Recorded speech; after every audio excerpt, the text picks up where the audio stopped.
Good afternoon, sir. Ano ang pangalan mo, sir? Bren. Okay. So, first day, no? First day. So, zero knowledge sa driving. So, ngayon susubok siya ng manual transmission. Yung sa akin, na gusto maralin. Siyempre, mas maganda nga naman yung manual para pwede sa lahat. No, pwede matic, pwede manual. Okay, so sige. So, abangan natin, sir, kung paano matuto mag-drive. At ngayon pa lang ito, actually, mag-aaral lang formal lesson. So, may nagturo na siya pero pa-jump-jump lang. Hindi ka rin naman natuto talaga. Okay, sige, sir. Start na natin yan. Kasi tayo ngayon sa manibela pala. No? So, kasi pag nagpaligo tayo, so baka mahirapan mo paano iligo yung manibela mo. Okay, so ang manibela natin ay, sabihin natin, may dalawang ikot siya. Okay, so ngayon, ang posisyon ng ano mong to, hindi mo malaman siya kung nakatuwid o nakaikot ng isa. Kaya, pero ito talagang base natin. Malalaman mo yan kung nakatuwid ang gulong mo base rin sa ikot nito. Okay? So hanggat di mo pinapatakbo ng sakyan mo, hindi mo malaman kung nakatuwid ang manibela mo. Kung nakahinto na to at gusto mong i-check yung manibela, yung gulong mo kung nakatuwid, nakadiretso, pwede mong isagad dyan sa kaliwa o kanan. Then balik mong dalawa. Todo. Yan, todo yan. So, ibig sabihin, gulong mo nandito, todo yan. Then balik mo, bilang ka ng dalawa. 1. Then isa pa. 2. Okay? Then sa kanan naman, sa kanan. Isa. Then todo. Then balik. 1 and 2. Light na. Okay, signal ka ng kaliwa, sir. Yes. Yan. Nakita mo yung signal, yung nakaturo. Saan siya nakaturo? Sige, kaliwa. Saan siya nakaturo? Bandarita na. Papunta na. So ngayon, pag nag-signal ka, tingin ka dun sa side mirror. Okay, kita mo yung nanggagaling sa likod. Pag wala, at gusto mong lumigo, pag wala na, ikot mo siya. Dahan-dahan lang. Yan, isang ikot lang. Okay? Then, kung babalik mo, balik mo siya. Very good. Then, sa kanan naman tayo. Signal sa kanan. Then, siyempre, silip ka dito sa kanan muna. Silip muna. Okay? Then, dalawang ikot. Go. Hanggang dulo.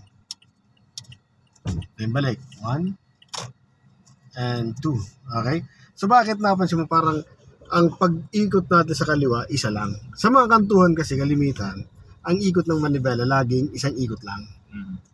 Okay? Pero pag lagi tayong pakana naman, kalimitan, laging pasagad yung manibela. So, maintindihan mo mamaya yung pag nagliko na tayo sa mga likuan. Okay? So, yan ang ano natin. Kasi, ang kalsada kasi natin, ay una, ang tayo ay nasa right-hand drive. Ibig sabihin, pag liliko ka ng pakaliwa, may isang bakanteng kalsada dyan. So ngayon, hindi mo kailangan isagad yung manibela mo kagad. Kasi pag sinagad mo yun, diretso ka doon sa isang kalsada.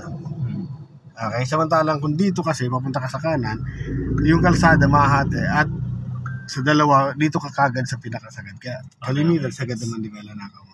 Na? Okay. Ayun. So sige, so practice rin natin sir yung exercise. Signal ka ng kaliwa. Then tingin ka ng kaliwa. Okay, ikot ng isa. Very good. Then, pag kulang pa, saka ka pala magdadagdag. Okay? Dadagdag ka ng kaunti. Then, pag pabalik, balik mo 1, then 2. Nasa gitna na.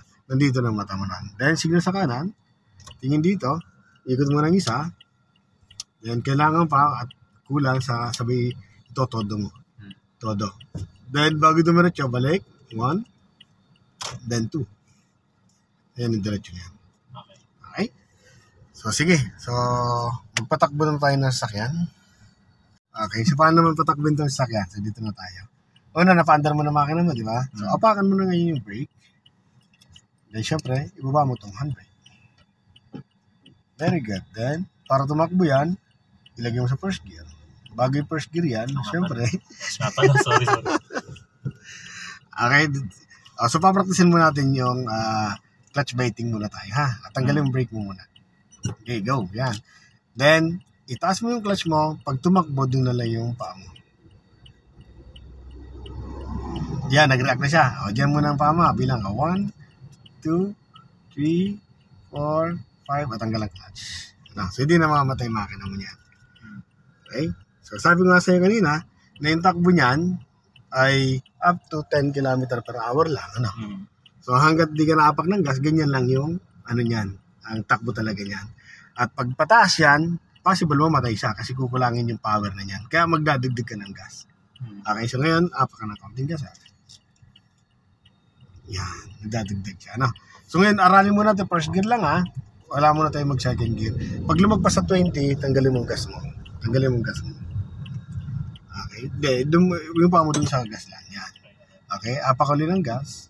Yan, pag lumalagpas ng 20, tanggalin mo ang gas mo. Diyan ka muna sa first gear.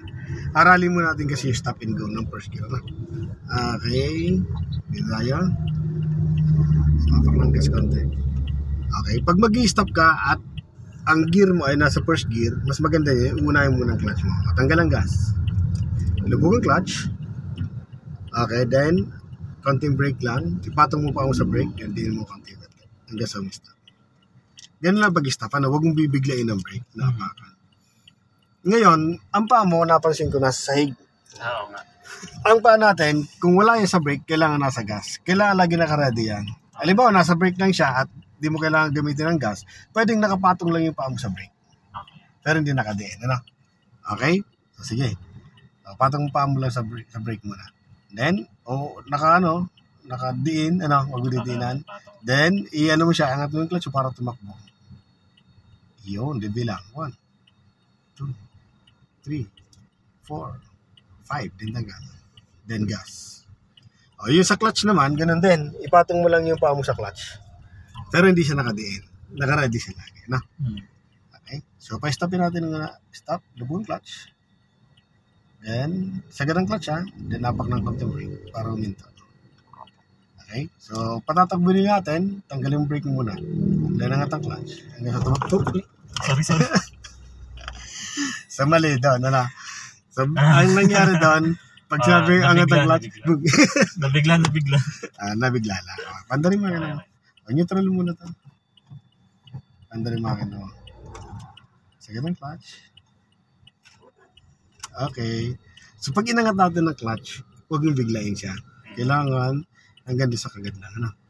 Okay? Sige. Angat mo clutch mo.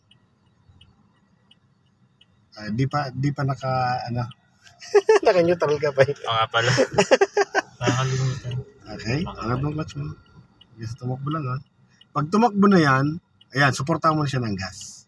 Di bilang ka ng 1, 2, 3, then release mo ng clutch mo. Ano? Ganun yan. Pag may gas, kahit 3 seconds lang. No? Okay, so stop ulit tayo. Lubog ang clutch. Then, apakan ng konting brake. Stop. Ano? Then, patatakbuhin, tanggal ang brake. Then, angat ang clutch mo na. Konti lang ha. Pag tumakbo, support ka ng konting gas. Sige pa. Then, bilang ka ng 1, 2, 3, then release ang clutch. Yung pag-release ang clutch, huwag mong bibiglayin lagi. Laging smooth lang. Ano? Okay, so apakan ng gas. Ito lang naman pinakamahirap dito. Itong first gear. Yung unang takbo. Kaya marami namamatayan. Pag na-shifting tayo mamaya, wala na problema. Ganyan na.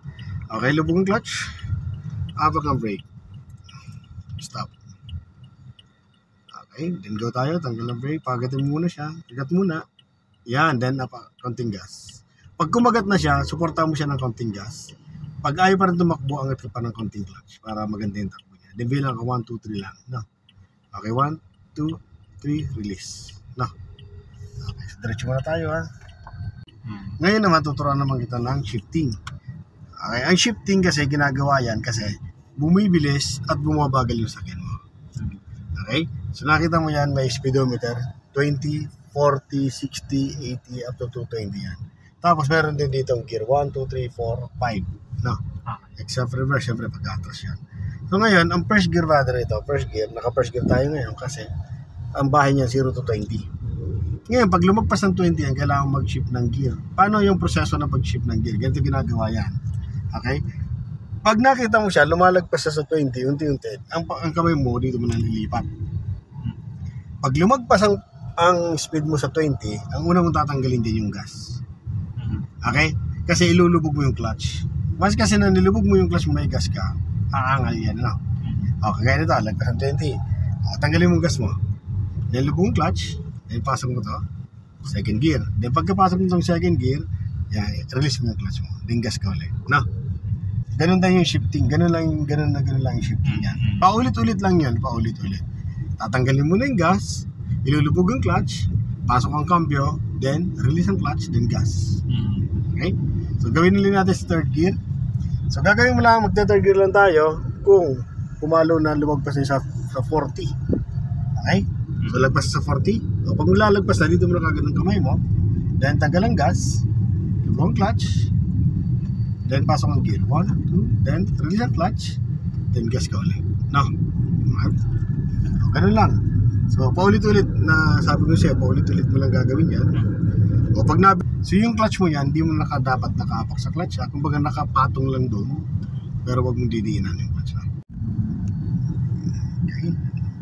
Punta sa outer lane, signal ng kanan. Check muna. Wala, pasok. Then balik. Patay yung signal. Kailangan tanggalin yung signal kung nakapasok na. Okay? Diba? Very good yan, brother. No? Okay. Signal ng kaliwa. Tingin ng kaliwa.